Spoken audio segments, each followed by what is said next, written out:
Stronger together was the sentiment here, and not a rugby ball in sight, as these 5 leaders bolstered the case for closer ties in a world of growing uncertainty.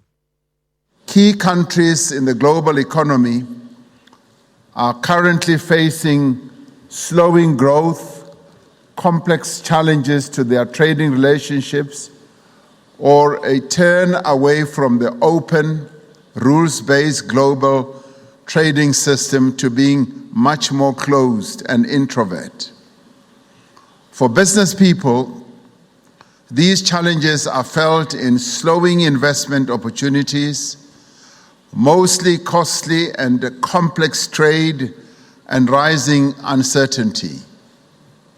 I am confident that the BRICS countries can overcome these challenges.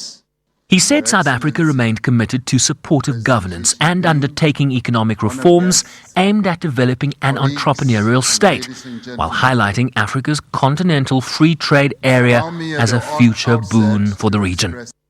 In creating a unified Africa free trade area, we aim to turn this underlying human potential into an opportunity for shared and sustainable growth.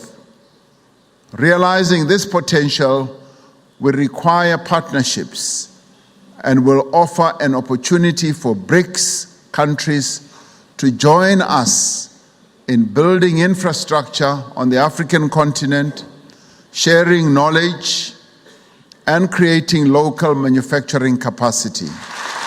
But with economic headwinds blowing steadily, an eye on those who might prove obstacles to multilateral efforts like BRICS. Mounting protectionism and bullyism are eroding international trade and investment and weighing down the world economy.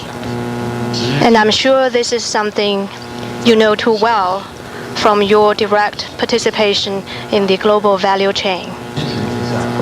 The current circumstances make it highly relevant for us to hold this BRICS Business Forum and have in-depth discussions on such topics as trade and investment facilitation, innovation, and infrastructure development. A consequence of this global recession is the fact that we have witnessed the extensive use of unfair competition, unilateral sanctions, and protectionism is thriving. In such conditions, BRICS countries have to undertake very serious efforts in order to ensure the development of their economies and not let the social situation, level of life and welfare of our population to decrease. With little clue as to some of the deals that might emerge from this forum, this exchange. Any new deals you can tell me about? The deals, there's a deal pipeline that we're going to be presenting to the heads of state later this evening. Give us a snippet, give us a sneak. Oh, Sherwin, may I do that another day?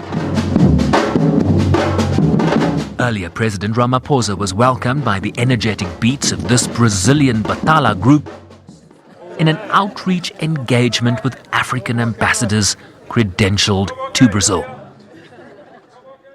The South African delegation organized the side event with African ambassadors in the absence of the more formal outreach segment of the BRICS summit, where regional leaders are invited to attend, similarly to how President Cyril Ramaphosa was invited to attend the G7 summit in Canada last year.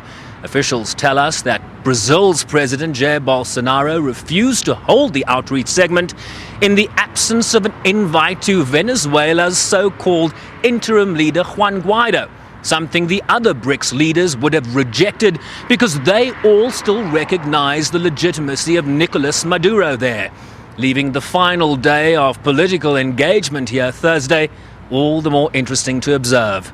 Sherwin Bryceby's SABC News, Brasilia, Brazil.